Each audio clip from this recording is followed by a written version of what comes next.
Harga maksimum ayam dikurangkan 20 sen, manakala harga telur semua grade kekal.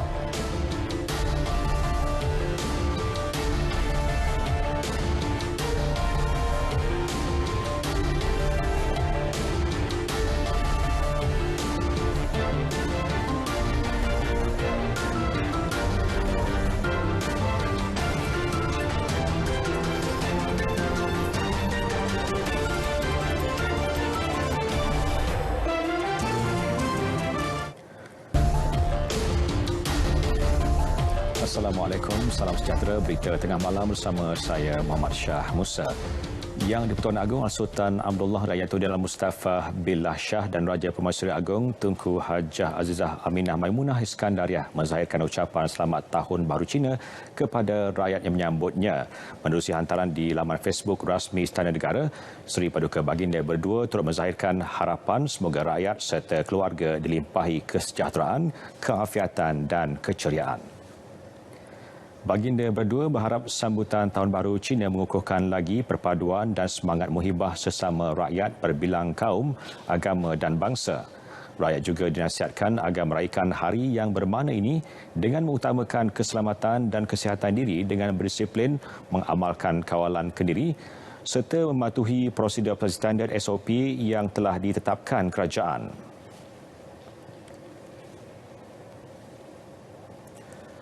Peluang meraihkan Tahun Baharu Cina kali ini perlu dinikmati sebaiknya demi mengerat dan mengukuhkan hubungan kekeluargaan dalam kalangan masyarakat. Perdana Menteri Datuk Seri Ismail Sabri Yaakob berkata, dalam bergembira menyambut sambutan itu, SOP perlu sentiasa dipatuhi bagi membendung penularan wabak COVID-19.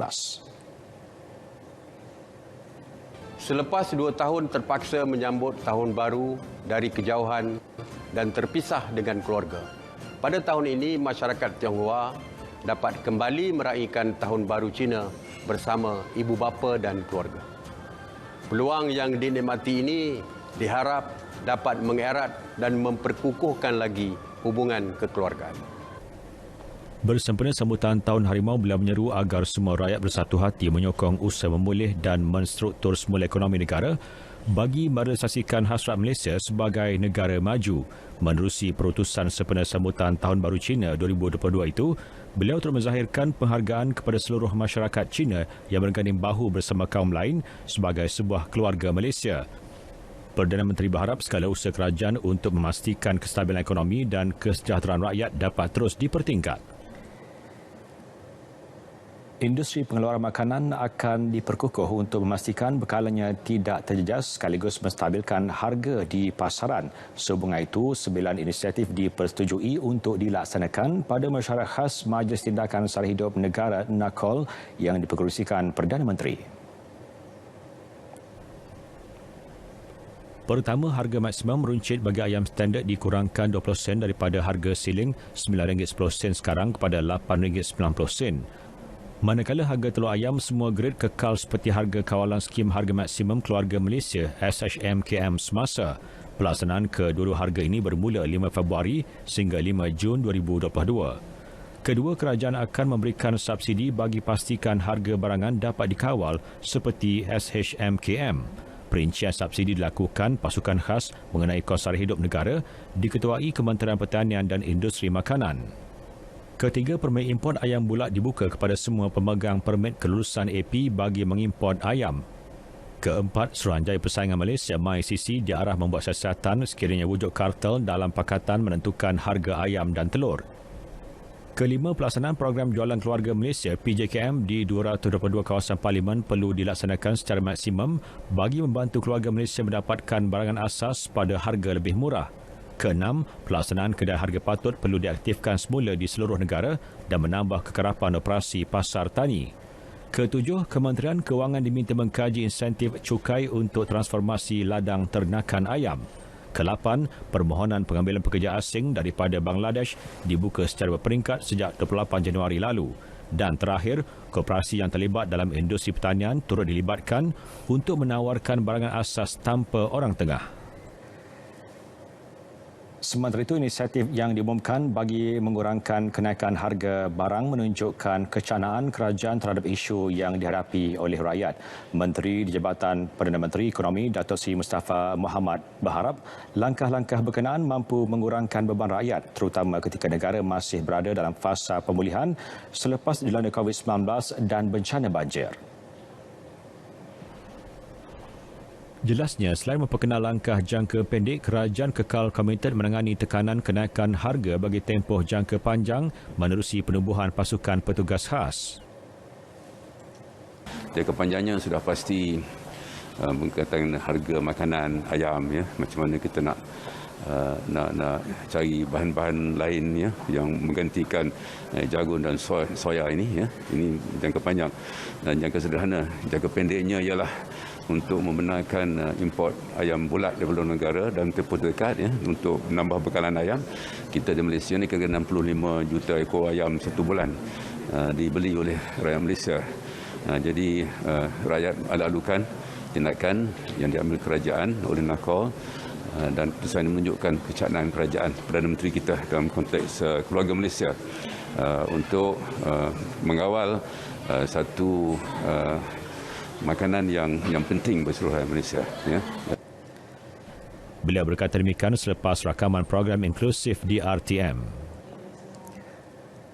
Keputusan mengekalkan kadar tarif elektrik semasa bagi pengguna domestik di Semenanjung merupakan langkah tepat dan berkebajikan. Ia juga menunjukkan kerajaan bawah kepimpinan Perdana Menteri sentiasa mementingkan dan mengutamakan rakyat yang kini berdepan dengan pelbagai musibah dan kenaikan kos sara hidup. Pengarah Institut Kajian Indonesia, Thailand, Singapura, Universiti Utara Malaysia, Dr. Kamarul Azman Khamis berkata, keputusan itu juga menunjukkan kerajaan sentiasa terkehadapan dalam aspek menjaga kebajikan rakyat biarpun terpaksa berdepan pelbagai cabaran dan kekangan.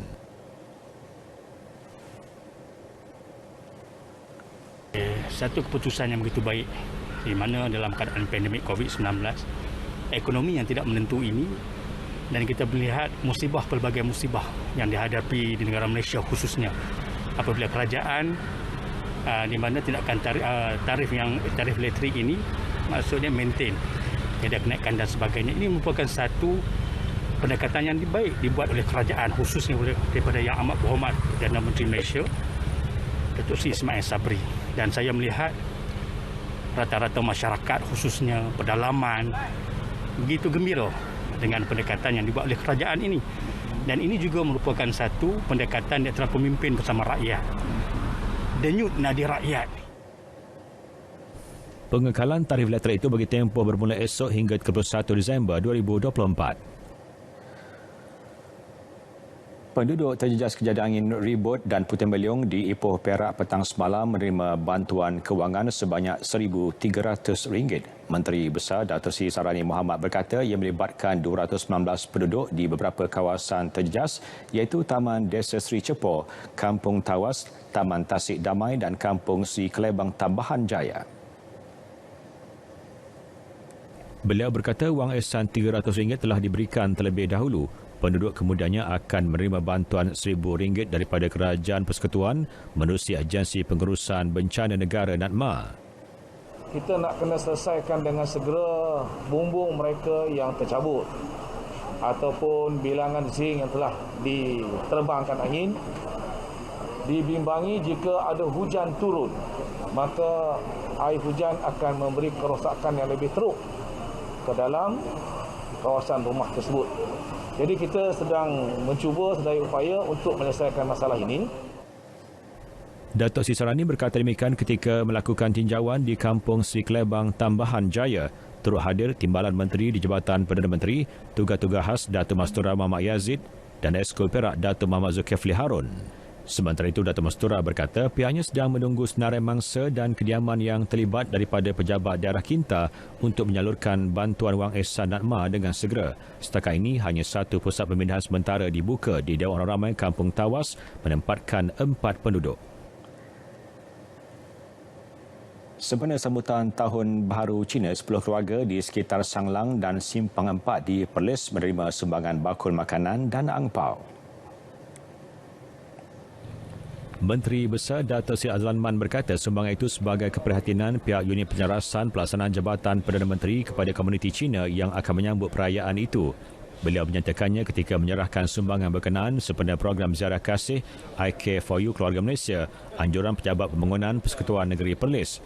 Keunikan penerima sumbangan ialah ada di antara mereka berkahwin campur antara Cina dengan Siam selain keluarga Cina dan India. Cucu anak semua duduk sekali, semua 21 orang semua, tapi mereka duduk sekali layar Cina, kongsi pacai. Kita ramai-ramai cucu, anak, menantu semua duduk sekali, ramai-ramai, seronok. Kerajaan ni Datuk Mai tolong kita, ada bantuan. Maknanya terima kasih. Ni kita punya tempat pun okey. Suami punya tempat pun okey, semua sekali gembira.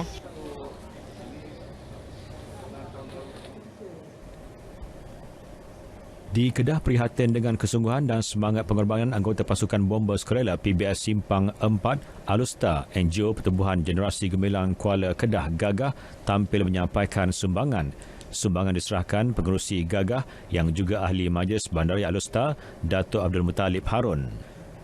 Sumbangan berupa hamper dan barangan keperluan harian sempena program prihatin keluarga Malaysia Tahun Baru Cina. Seramai 30 anggota PBS Simpang 4 akan bertugas masa Tahun Baharu Cina.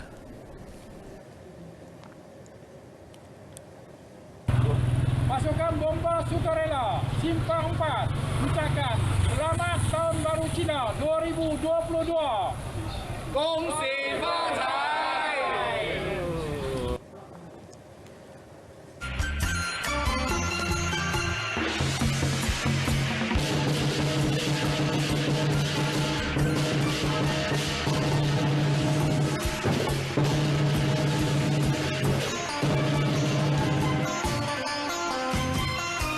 Kami dari Berita RTM mengucapkan Selamat Tahun Baru Cina 2022. Semoga tahun harimau ini akan menjadi lebih baik untuk seluruh keluarga Malaysia. 新年快乐，万事如意，恭喜恭喜！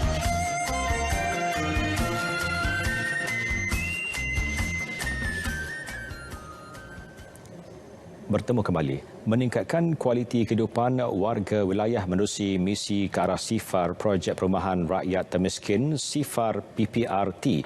Itu antara perancangan yang digerakkan Kementerian Wilayah Persekutuan sempena sambutan Hari Wilayah Persekutuan 2022.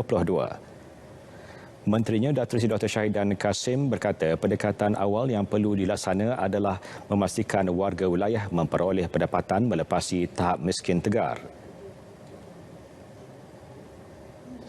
Kita kena cari jalan supaya mereka mendapat pendapatan 1,250 supaya mereka melepasi melepasi tahap PPRT itu. Jadi kita telah berbincang dengan DBKL, bincang dengan Putrajaya, kita bincang dengan Labuan dan juga KSU dan Yayasan Wilayah Persekutuan serta Baitul Mal dan Jawi kita bincang. Pada dasarnya mereka bersetuju. Sekarang ni pelaksanaannya dan saya harap ianya boleh dilaksanakan dalam bulan Februari ini sempena Hari Wilayah Persekutuan. Beliau ditemui di Angkasa Puri. Jabatan Siasatan Jenayah Narkotik IPK Kuala Lumpur merampas pelbagai jenis dadah dianggarkan bernilai 5.08 juta ringgit. Hasil 4 serbuan di Kuala Lumpur dan Selangor turut ditahan 6 ahli sindiket. Timbalan Ketua Polis Kuala Lumpur, Datuk Yahya Osman memberitahu serbuan berjaya merampas 141 kg dadah jenis syabu, 0.7 gram dadah jenis heroin serta 4 biji pil dadah jenis Aramin. Jabatan Siasatan Jenayah Narkotik Ibu Pejabat Polis Kontijen Kuala Lumpur yang telah melancarkan satu operasi dinamakan Ops Mitch dan berjaya menumpahkan satu sedikit pengedaran dadah yang didalangi warga negara asing dan tempatan yang mana bekalan dadah ini adalah dipercayai untuk pasaran tempatan. Beliau berkata suspek kini direman selama 4 hingga 7 hari di bawah Seksyen 117 Kanun Tata Cara Jenayah. Ia bagi siasatan lanjut di bawah Seksyen 39B ADB 1952 yang boleh membawa hukuman gantung sampai mati jika disabitkan kesalahan. 3,245 mesin Bitcoin berjaya dirampas polis Kedah dalam 44 op elektrik TNB Bitcoin yang dijalankan sejak 19 Januari lalu. Nilai rampasan dianggarkan RM3.2 juta dan 7 suspek yang dipercayai menjalankan kegiatan itu turut ditahan. Ketua Polis Kedah, Komisioner Wan Hassan Muhammad berkata modus operandi dengan membuat penyambungan haram elektrik dan menjadikan premis perniagaan, premis bekas kilang serta rumah kediaman sebagai platform untuk aktiviti mereka. Sindiket juga mengupah dan menggajikan pekerja mahir dalam membuat penyambungan haram. 35 tahun sehingga 45 tahun. Riman ada sampai 5, ada 3 hari, tetapi semuanya telah dijamin lah. Telah dijamin kerana kesiasatan ini kita memerlukan laporan kepakaran ataupun laporan pakar daripada pihak TNB untuk refer. Kita akan refer kes ini kepada pihak pendakwa raya untuk membuat sama ada kewajaran dituduh di bawah seksyen berapa yang terlibat lah. Jelasnya lagi, harga semasa seunit mesin pelombongan bergantung kepada permintaan semasa dan ia selari dengan nilai harga seunit kripto Bitcoin dan mencecah antara RM1,000 hingga RM1,500. Wan Hassan bercakap pada sidang media di Alostar. Kes disiasat di bawah Seksyen 379 dan 427 Kanun Kesesaan Akta 574 yang boleh dihukum penjara sehingga 7 tahun atau denda atau kedua-duanya jika disabitkan kesalahan.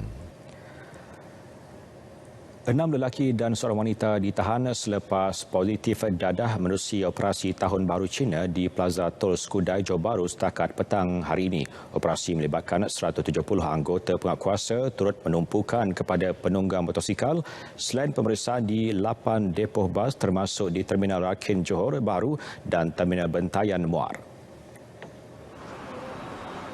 Pengarah Jabatan Pengangkutan Jalan JPJ Johor Azmi Zainal Adnan berkata, sejak semalam 148 saman dikeluarkan manakala 212 tindakan diambil hasil pemeriksaan ke atas 1,281 motosikal. Kesalahan paling tinggi dikesan adalah tiada lesen memandu. Unit UPB, unit penguasaan motosikal ya, yang memang menjalankan 7 kesalahan utama. Lokasi tumpuan ini di Jalan Bandar. Di samping dibuat operasi, kita juga buat penyamaran. Beliau turut berkata demikian pada sidang media di Plaza Tol Skudai, Johor Bahru. Operasi TBC itu dijalankan di seluruh Johor bermula 25 Januari hingga 8 Februari. Seorang lelaki berdepan detik cemas selepas dihempap sebatang pokok di Kampung Pasir, Kuala Dipang, Kampar, Perak. Dalam kejadian itu, mangsa yang berusia lingkungan 36 tahun mengalami keceroan di bahagian pinggang selepas tersepit selama 45 minit. Jurucakap Jabatan Bomba dan Penyelamat Malaysia JBPM Negeri Perak dalam satu kenyataan memaklumkan pihaknya menerima panggilan berhubung kejadian itu pada pukul 1.28 tengah hari. Setibanya di lokasi, pihak bomba mendapati terdapat sebatang pokok telah menghempap seorang lelaki. Kejadian berlaku ketika mangsa sedang menjalankan kerja-kerja memotong pokok di kebun miliknya. Pihak bomba mengambil masa lebih kurang 10 minit untuk memotong pokok dan mengalihkan mangsa ke tempat selamat. Mangsa kemudiannya dibawa ke Hospital Kampar untuk rawatan lanjut. Seekor penyu agar dewasa yang ditemui terperangkap dalam peralatan Pukat Tunda hampir menjadi korban terbaru populasi penyu di negeri Terengganu. Ia bagaimanapun berjaya diselamatkan Unit Pelindungan Sumber Jabatan Perikanan Terengganu dalam ups penyu di sekitar perairan Kuala Terengganu dan Marang. Pengarah Perikanan Terengganu Ruzaidi Mamat dalam satu kenyataan berkata, 3 buah bot ditahan dalam operasi 2 hari itu kerana menjalankan aktiviti Pukat Tunda musim terkujuh tanpa kebenaran.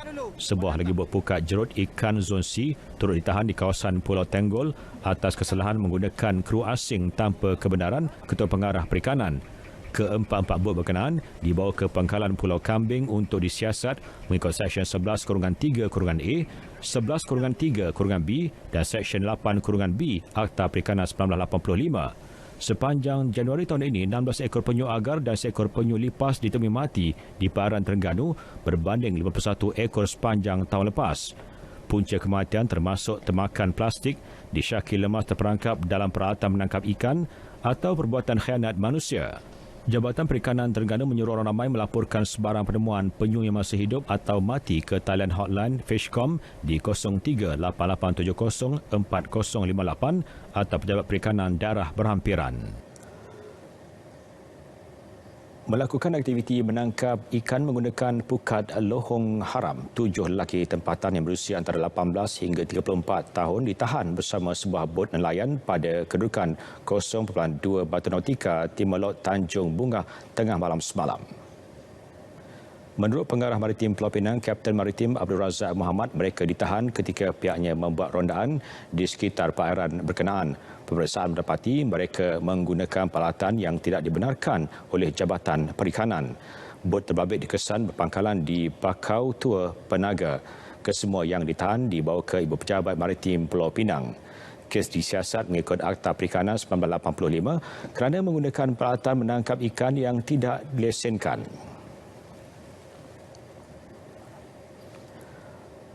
Perbadanan Tabung Pendidikan Tinggi Nasional PTPTN merekodkan RM3.01 bilion jumlah deposit akaun Skim Simpanan Pendidikan Nasional SSPN bagi 2021. Ia meningkat sebanyak RM1.02 bilion atau 50.95% berbanding RM1.99 bilion pada tahun 2020. Pengerusi PTPTN Datuk Wan Saiful Wan Jan memaklumkan pencapaian membanggakan itu telah memecah rekod pencapaian untuk 3 tahun sebelumnya dengan RM1.14 bilion direkodkan pada 2018 dan RM1.37 bilion pada 2019. Jumlah keseluruhan deposit SSPN terkumpul sehingga 31 Disember 2021 ialah RM10.88 bilion. Bagi 2021, PTPTN telah berjaya membantu seramai 140,977 pelajar yang ditawar melanjutkan pengajian ke institusi pengajian tinggi melalui pinjaman pendidikan yang diluluskan berjumlah RM3.51 bilion. RTM dan Syarikat Tekstil Terkemuka Negara kumpulan Jekyll menjalinkan kerjasama strategik melalui perjanjian penajaan pakaian ikon berita perdana.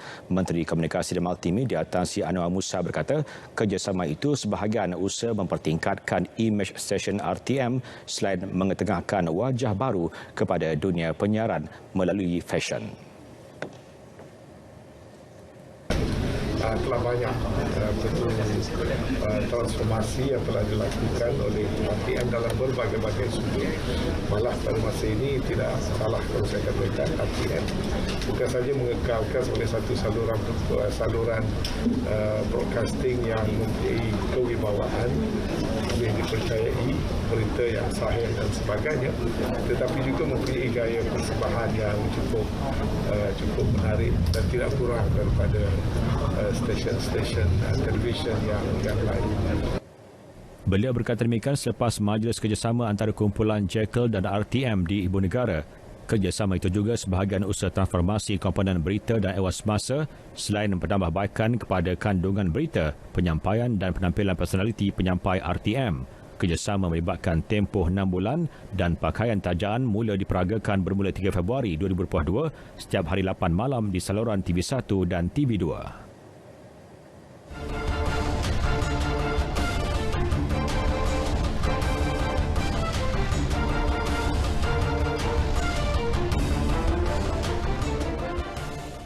Perkembangan sukan, jurulatih muda, taktikal lebih moden malah lebih segar. Itu antara kriteria penting perlu ada pada calon pembantu Ketua Jurulatih Harimau Melaya, Kim Pan Gon. Ikuti analisis disediakan wartawan Tuan Ikram, Tuan Muhammad. Nafuzi Zain dan Nizam Jamil.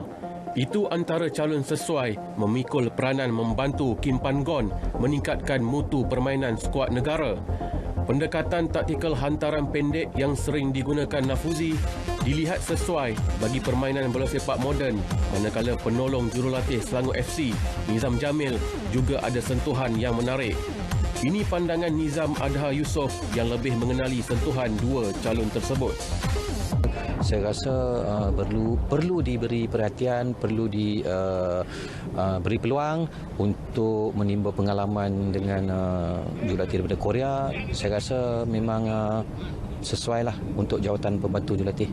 Secara peribadinya, saya cadangkan yang lebih muda, yang ada potensial di Malaysia yang akan memikul tanggungjawab sebagai ketua jurulatih negara pada suatu hari nantilah.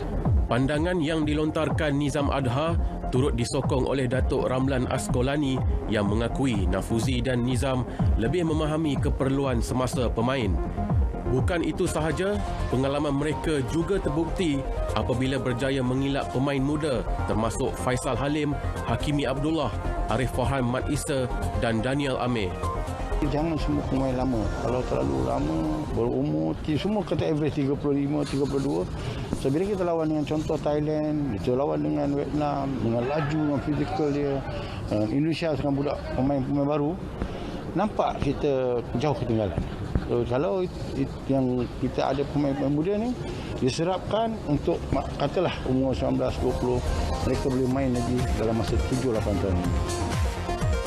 Ketika ini, Persatuan Bola Sepak Malaysia FAM sedang meneliti 10 calon akhir bagi mengisi jawatan pembantu jurulatih skuad Harimau Malaya. Kepada yang terpilih, hanya satu harapan disandarkan: kembalikan kegemilangan skuad kebangsaan. Laporan Tuan Ikram Tuan Muhammad untuk Berita RTM. Saya sanggup bertahan Dato' Hamidin, itu tegas ahli jawatankuasa eksekutif Exco Persatuan Bola Sepak Malaysia FM Said Yazid Said Omar. Kenyataan itu hadir susulan pelbagai kritikan dilemparkan kepada Presiden FM Dato' Hamidin Imam Amin ketika ini. Menurut beliau, FM masih memerlukan khidmat Dato' Hamidin terutama untuk mencorak perubahan kepada bola sepak negara. Tambah beliau, Dato' Hamidin merupakan seorang yang dedikasi dan komited dalam melaksanakan tanggungjawabnya selaku Presiden. Sebelum ini, netizen mendesak Dato' Hamidin melepaskan jawatan susulan kegagalan skuad Harimau Malaya pada kempen Piala Suzuki AFF 2020.